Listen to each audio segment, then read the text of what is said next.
देखिए, आने वाले वर्ष में 12 राशियों के साथ बड़े परिवर्तन लगभग हर राशि के साथ होंगे। उसका प्रधान कारण रहेंगे बृहस्पति की गति।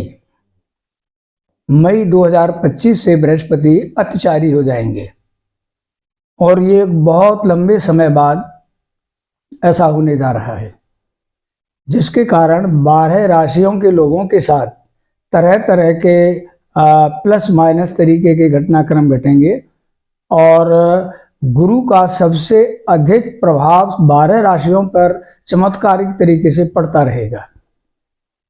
उस वर्ष में 2025 में राहु और केतु भी 18 मई को अपनी राशि परिवर्तन करेंगे। उसका प्रभाव भी बहुत सी राशियों पर जाएगा। बहुत सी राशियों को कष्ट से मुक्ति मिलेगी। उधर 30 मार्च को शनि भी अपनी राशि अगली राशि मीन राशि में चले जाएंगे, तो वहां पर कुछ राशियों पर वो 7.5 को मुक्त कर देंगे, कुछ पर शुरू कर देंगे और वहां पर उसी तरीके से लोग उससे प्रभावित होंगे। तो यहाँ पर हम सबसे पहले आपको मेष राशि के बारे में जानकारी देते हैं। यह सौर मंडल की और ज्योतिष शास्त्र की पहली राशि है। इस राशि पर ग्रहों के सेनापति मंगल देव का अधिकार होता है, वो इसके अधिपति हैं और उनका 2 राशियों पर अधिकार है, मेष और वृश्चिक पर। मेष उनकी त्रिकोण राशि है, तो जिस किसी भी कुंडली में मंगल मेष राशि में होते हैं, संभवतः वो अपना पूरा फल देते हैं। संभवतः इसलिए कहा है हमने कि यदि वो त्रिक भावों में नहीं है, 6, 8, 12 भावों में नहीं है, तो मंगल का श्रेष्ठ फल जातक को मिल जाता है। और मेष राशि के लोगों को सामान्यतः मंगल के मंत्र का जरूर जप करना चाहिए। ओम अंगारकाय नमः। यदि सौभाग्य से लग्न भी यही है तो यह मंत्र बहुत ज़्यादा चमत्कारी फल देगा। और ऐसे लोगों को कोई न कोई लाल वस्त्र या लाल रुमाल अपने पास रखने से मंगल देव की कृपा मिलती है, क्योंकि उनका रंग ज्योतिष में लाल माना गया है और यह साहस और प्रेम का प्रतीक है। तो मेष राशि के लोग बहुत साहसी होते हैं और बहुत प्रेमी होते हैं। अब आती है बात वृष राशि की। इस राशि के अधिपति शुक्र देव हैं और ये भी 2 राशियों के अधिपति हैं, वृष और तुला। तुला इनकी त्रिकोण राशि है। अपनी त्रिकोण राशि में शुक्र श्रेष्ठ फल करते हैं, वृष में उससे कम करते हैं, लेकिन क्योंकि वैभव दाता ग्रहों में शुक्र सबसे आगे हैं, तो इस राशि में पैदा हुए लोग सामान्यतः और लोगों की तुलना में अधिक खाते पीते संपन्न और सुखी होते हैं। ये शुक्र की राशि की बहुत बड़ी वो है, मतलब महत्व है। अगली बात ये आती है कि शुक्र देव जिन राशियों के अधिपति हैं उन्हें क्या करना चाहिए। उन लोगों को सामान्यतः लक्ष्मी जी का पूजन जरूर करना चाहिए, उनके मंत्र का जप करना चाहिए, क्योंकि शुक्र के अधिपति लक्ष्मी जी हैं, अधिपति देवता।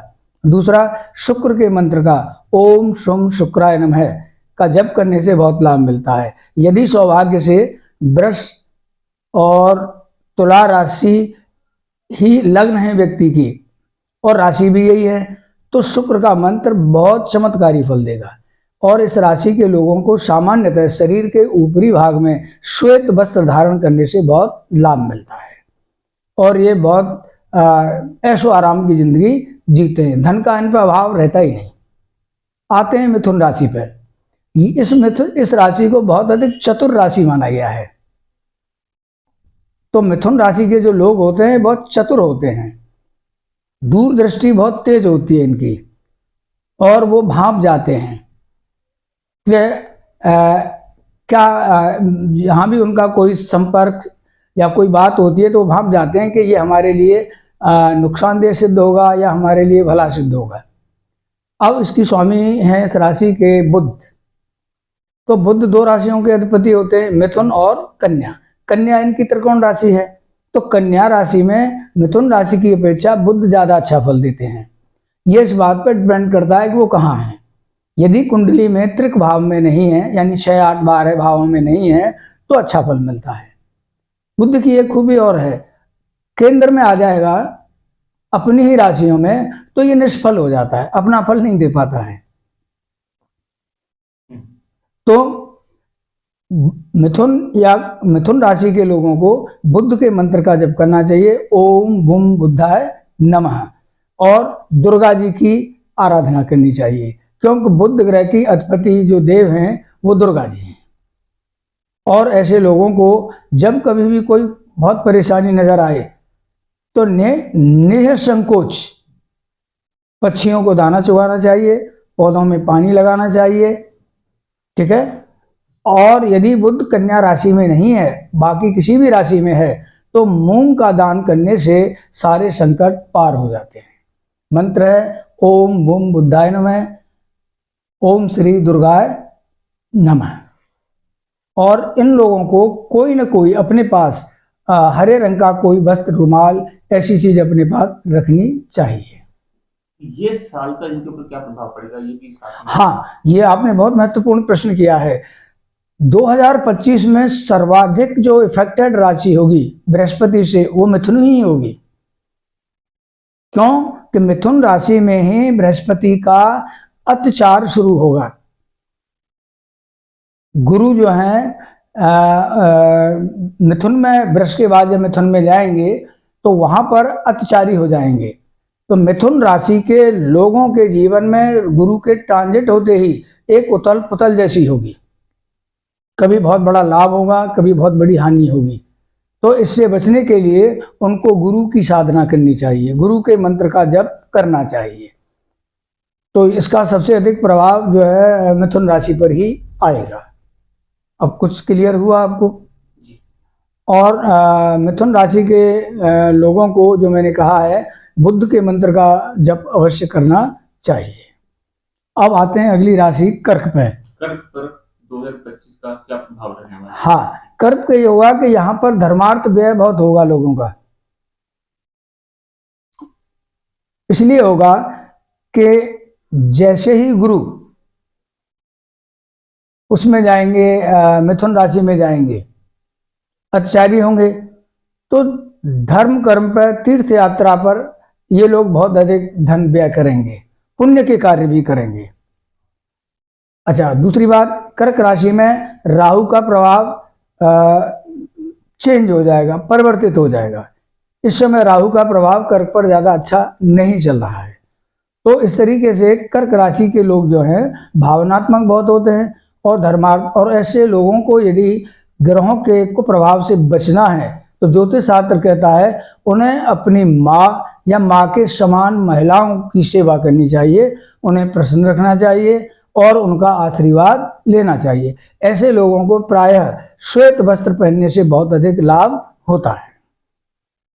हम यहाँ पर किसी भी राशि में नग धारण करने की राय इसलिए नहीं बोल पा रहे हैं कि नग धारण करने का जो परामर्श है वो ज्योतिष सिद्धांतों के अनुसार लग्न और सूर्य की स्थिति को बगैर देखे नहीं बताया जा सकता। हम नहीं कह सकते भाई लाखों करोड़ों लोग हैं, किसकी कुंडली में कहाँ पर क्या है, तो नगों की राय बगैर कुंडली के कभी नहीं देनी चाहिए। तो हम कर्क राशि के लोगों के लिए यही राय देना चाहेंगे। दूसरा यह है, इनको पूर्णमासी के दिन चंद्रमा का दर्शन करना चाहिए और चांदनी रात में घूमना चाहिए। अब आती है सिंह राशि की बात। सिंह राशि में 2025 में इस समय स्वभाव के राहु से बहुत पीड़ित है, फिर ये तृतीय हो जाएगा। 18 मई से राहु तृतीय हो जाएगा, और जब ऐसा हो जाएगा तो वहां पर इनका पराक्रम बढ़ेगा, रुके हुए कार्य राहु सिद्ध करा देंगे। लेकिन अगली बात क्या होगी, जो बृहस्पति हैं वो इनकी राशि से एकादश होंगे, उनका भी आशीर्वाद मिलेगा, बच्चों की शिक्षा सुधरेगी, इनको शिक्षा का लाभ मिलेगा, इनको सामाजिक यश और प्रतिष्ठा मिलेगी। और सिंह राशि के लोगों को प्रायः भगवान सूर्य को नित्य अर्घ देना चाहिए, उनके मंत्र का ओम गणेश सूर्याय नमः का जप करना चाहिए, और गोल्डन कलर का रुमाल इन्हें हमेशा अपने पास रखना चाहिए। और स्वर्ण धारण करने से इन पर सूर्य देव की कृपा बहुत अधिक बढ़ जाती है। रत्न तो माणिक है इस राशि का, लेकिन बगैर लग्न को रीड किए या जाने हुए हम माणिक पहनने की राय अभी बता चुके हैं, किसी को नहीं दे सकते। अब आती है कन्या राशि। तो अभी आपसे हमने बात की थी कि कन्या राशि का स्वामी बुध होता है और बुध मिथुन का भी है। कन्या बुध की त्रिकोण राशि है। तो जब बुध कन्या राशि में होते हैं तो श्रेष्ठतम फल देते हैं अपना, बहुत उन्नति होती है व्यक्ति की। और कन्या लग्न में या कन्या राशि में पैदा हुए जो लोग हैं वो धन संचय की ओर बहुत ज्यादा ध्यान देते हैं।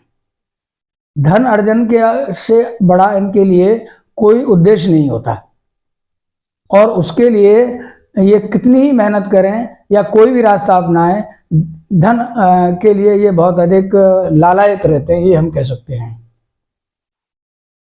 अच्छा, अपने स्वास्थ्य के लाभ के लिए और बहुत से लाभ के लिए जो हमने अभी मिथुन में बताया, बुद्ध के मंत्र ओम बुम बुद्धाय नमः का मंत्र जप करना इनके लिए अति शुभ होता है। माँ भगवती दुर्गा जी की आराधना इनके लिए अति शुभ होती है, और बुधवार के दिन या रोजाना ये करें, ओम बुम बुद्धाय नमः मंत्र का जप करें तो कल्याण होता है। इनको चिड़ियों को दाना डालना चाहिए, और प्रायः हरे रंग का कोई न कोई वस्त्र अपने पास, चाहे रुमाली हो, सदैव रखना चाहिए। पन्ना इनका श्रेष्ठ रत्न है, लेकिन कुंडली को दिखाकर ही पन्ने की राय दी जा सकती है। अब आते हैं तुला राशि पर। यह बहुत अच्छी राशि है। तुला तराजू का चित्र बनता है इसका, न्यायप्रिय। तुला राशि के लोग बहुत अधिक न्यायप्रिय होते हैं, वो किसी के साथ अन्याय नहीं चाहते। दूसरा, शुक्र की त्रिकोण राशि है। ये लोग बहुत खाते पीते और संपन्न होते हैं। बचपन में ये कितनी ही दयनीय स्थिति में रहे हों, लेकिन आगे जाकर ये बहुत संपन्न हो जाते हैं। इनके पास स्थायी अस्थायी संपत्ति का अंबार लग जाता है, क्योंकि शुक्र की असीम कृपा रहती है। और इस राशि के लोगों में क्योंकि त्रिकोण राशि है, एक अच्छाई या एक बुराई कह सकते हैं। महिलाओं के प्रति मतलब बहुत अधिक आकर्षण रहता है, जिसके कारण ये कभी कभी बड़ी हानि उठा लेते हैं। इस साल का क्या प्रभाव रहेगा इसके ऊपर? हाँ, इस बार जो है तुला राशि पर बृहस्पति का जो प्रभाव है वो नेगेटिव रहेगा, क्योंकि एक तो बृहस्पति तुला राशि के स्वामी ग्रह के शत्रु हैं। तो उससे बचने के लिए इन लोगों को पंडितों का, विद्वानों का, साधु संतों का सम्मान करना चाहिए, अपने से बड़ों का सम्मान करना चाहिए, और शुक्र के मंत्र ओम शुम शुक्राय नमः का जप करना चाहिए। तो इनको बहुत राहत मिलेगी। और ये प्रायः सफ़ेद या क्रीम रंग के वस्त्र पहनने से ज़्यादा वो होंगे, और इनको चांदी अवश्य धारण करनी चाहिए, चाहे छल्ले के रूप में, किसी भी रूप में इनको चांदी धारण करने से बहुत लाभ मिलेगा। और शुक्रवार के दिन श्वेत मिष्टान का ये वितरण कर सकते हैं। अब अगली राशि आती है वृश्चिक। ये मंगल ग्रह की अगली राशि है। त्रिकोण राशि मंगल की मेष है, ये वृश्चिक है। तो वृश्चिक राशि के जो लोग हैं वैसे बहुत विनम्र और अच्छे होते हैं, लेकिन यह अपनी बातों पर अड़ जाने वाले रहते हैं। कभी कभी गलत बात को भी सही ठहराने की कोशिश करते हैं, उससे इनको हानि होती है। इनको मंगल ग्रह की साधना करनी, उपासना करनी चाहिए। ओम अंग अंगारकाय नमः मंत्र का जप करना चाहिए, और हनुमान जी का पाठ करना चाहिए, इससे इनको बहुत लाभ मिलता है। ये लोग प्रायः सशस्त्र बलों में, सेना में, पुलिस में, इसमें सब में दक्ष होते हैं। वहाँ जाकर इनको बड़ी सफलता मिलती है। दोनों में अंतर है। मेष में पैदा हुआ जातक हर क्षेत्र में सफल होता है, लेकिन वृश्चिक में पैदा हुआ व्यक्ति ज़्यादातर आर्म फोर्सेज में, पुलिस में इस तरह के जो बल हैं उनमें ऊंचा पद पाता है, बड़ी सफलता मिलती है। और ये लोग जो हैं महिलाओं के कारण बहुत नुकसान उठाते हैं। जीवन में कहीं न कहीं किसी महिला के प्रभाव से ये काफी कुछ अपना खो सकते हैं। तो इस राशि के लोगों को दूसरी गैर महिलाओं, पत्नी के अलावा जो बातें आती हैं सुनने में, उनसे तौबा करके रहना चाहिए, अन्यथा वह एक घटना ही इनका सब कमाया हुआ या जो भी यश धन कमाया है उसको बराबर हो सकता है। तो इनको चेतावनी दी जाती है कि ये वहाँ सावधानी बरतें। इनका जो नग है वैसे मूंगा है और वो कुंडली किसी विद्वान को दिखाने के बाद ही उसे धारण करें, और यदि लागू होता है कुंडली में तो वो वरदानी रत्न है वृश्चिक राशि वालों के लिए। इन्हें कोई न कोई लाल रंग का वस्त्र या रुमाल अपने पास सदैव रखना चाहिए, और सोना धारण करने से इनको बहुत शुभ रहता है। अब आते हैं धनु राशि पे। यह लक्ष्य भेदी राशि है। धनु राशि के लिए क्या कहा जाता है? ये लक्ष्य भेदी राशि है, ठीक है ना। धनु राशि के लोग जो ठान लेते हैं वो प्राप्त करके रहते हैं, इनकी ये खूबी है। और इस बार जो बृहस्पति है वो षष्टम हो जाएंगे तो इनका कोई व्यापार खुल सकता है, ठीक है। वहां से इनको बहुत धन का अर्जन हो सकता है। और इस राशि के लोगों को ओम ब्रह्म बृहस्पति नमः मंत्र का रोजाना जप करना चाहिए, स्वर्ण धारण करना चाहिए। पंडितों का मतलब मेरा विद्वानों से है, साधुओं संतों बड़ों का आदर सत्कार करें। यदि सक्षम है तो उनको कुछ भेंट करें, तो देव गुरु की इन पर बहुत बड़ी कृपा होगी। और ये वर्ष 2025 में बृहस्पति इनको बहुत कुछ देंगे, बहुत कुछ अच्छा परिवर्तन इनके साथ संकेत दे रहा है, विशेषकर कार्य क्षेत्र में विस्तार होने का। तो गुरु जो ट्रांजिट करेंगे मई में, वो इनके लिए बहुत ज़्यादा लाभप्रद सिद्ध हो सकते हैं। और इनका जो रत्न है वो पीला पुखराज है। जब भी पहने किसी को कुंडली दिखाकर, और यदि गुरु त्रिक भाव में नहीं है तो पीला पुखराज पहने, जो इनकी तकदीर बदल देगा। अब आते हैं हम मकर राशि में। मकर राशि इस समय उतरती हुई 7.5 से गुजर रही है और ये 30 मार्च को खत्म हो जाएगी। लेकिन जहां मैं आपसे बात कर रहा हूं, यहां से 30 मार्च तक का समय बहुत सावधानी बरतने वाला है। कारण है शनि आखिरी स्टेज में है। मोटी भाषा में कहते हैं शनि की लात लगी हुई है। उतरते उतरते शनि लात भी मार देते हैं, मुंह के बल गिरा देते हैं। तो ऐसे लोगों को, क्योंकि शनि है, बहुत मंजे हुए पुराने लोगों से, घर में कोई बहुत सीनियर हो या अपने सर्किल में हो जो दूसरों के हितैषी ज़्यादा भावना वाले लोग हों, उनसे भी परामर्श लेकर इस समय को आगे बढ़ के काटना चाहिए। और बड़े निर्णय लेने में 30 मार्च तक बहुत सावधानी बरतनी चाहिए। और 30 मार्च 2025 के बाद इनकी राशि शनि की 7.5 से मुक्त हो जाएगी। फिर शनि तृतीय भाव में जाएंगे और इनके रुके हुए सारे कार्यों को वो सिद्ध करेंगे। इनको प्रायः शनि के मंत्र ओम शम शनिश्चराय नमः का जप करना चाहिए। और ऐसे लोगों को प्रायः काले तिल का दान करते रहना चाहिए। यदि शनि तुला राशि में है तो दान न करें, बाकी काले तिल का दान इनके लिए वरदान सिद्ध होगा। और शनिवार को इस राशि के लोगों को निरामिष रहना चाहिए। निरामिष जानते हैं आप? हाँ जी, सात्विक भोजन करना चाहिए, उससे शनि अत्यंत प्रसन्न रहते हैं। और क्योंकि मकर राशि है तो इन्हें शनि की शरण में समय समय पर जाते रहना चाहिए। शनिवार को दिया जला सकते हैं, पीपल के नीचे दिया जला सकते हैं, और इनके सारे रास्ते इससे क्या होंगे?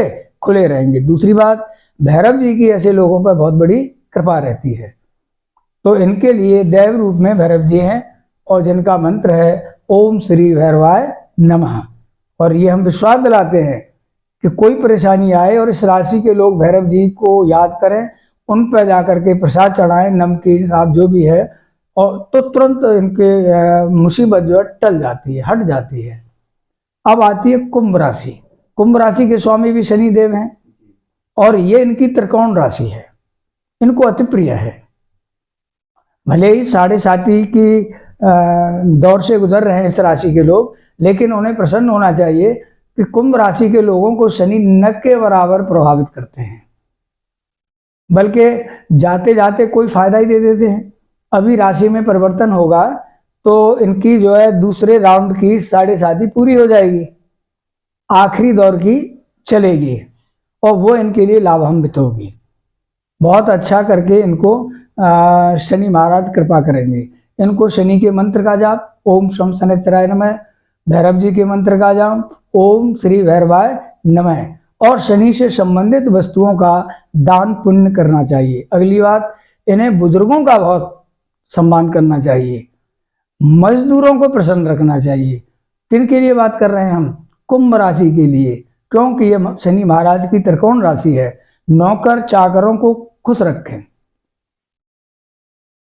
कुंभ राशि का व्यक्ति अपने अधीनस्थ लोगों को जितना खुश रखता है ना, उतना ही रातों रात सीढ़ियां चढ़ता है और शनि महाराज की कृपा बरसती है ऐसे व्यक्ति पर। ऐसे लोगों को, अपाहिजों को, अंधों को कुछ न कुछ भेंट देते रहना चाहिए। और कुत्ते की सेवा करने से कुंभ राशि के लोगों को बहुत लाभ मिलता है। तो इस तरीके से कुंभ राशि में भी शनि मेहरबान है। और रही बृहस्पति की बात, बृहस्पति इनके लिए शुभ रहेंगे। ठीक है जी। और बाकी तो हम आपको बता रहे हैं। अब आ जाते हैं मीन राशि पर। ये बृहस्पति की बहुत ही प्रिय राशि है। इस राशि में पैदा हुए लोग बहुत अधिक विद्वान होते हैं, सहनशील होते हैं, शांत स्वभाव के होते हैं, और सबसे बड़ी बात होती है ये बहुत अधिक सामाजिक होते हैं। इनको सबसे अधिक जो भूख होती है या सबसे अधिक जो इच्छा होती है वो ये होती है कि इनको यथा योग्य सम्मान दे कोई, और इनको जिससे सम्मान मिलता है उसके लिए बहुत कुछ कर देते हैं।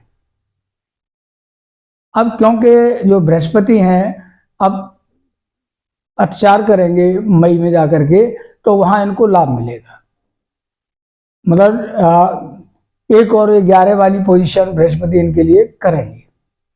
इनको ओम ब्रह्म बृहस्पति नमः मंत्र का जप करना चाहिए, सोना धारण करना चाहिए, और पीला पुखराज इनका रत्न है, वो भी लग्न और सूर्य को देख करके यदि कुंडली में संभव है तब पहने, अन्यथा न पहने।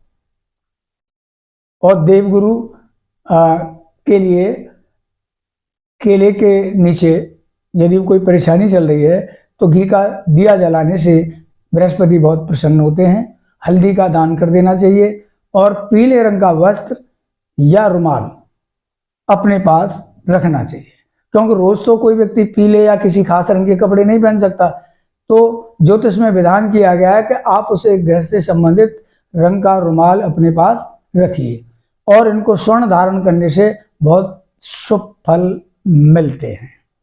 तो मैं समझता हूँ कि मैंने पूरी कोशिश की है कि मेरा भाष्य लोगों को, जो भी श्रोता हैं, उनको लाभ पहुँचाए। और आखिर में मैं ईश्वर से प्रार्थना करता हूँ कि मेरी वाणी लोगों के कल्याण हित सिद्ध हो, यही मेरी प्रार्थना है। सभी को नए वर्ष के लिए मेरा बहुत बहुत शुभकामनाएं हैं और दुआ है।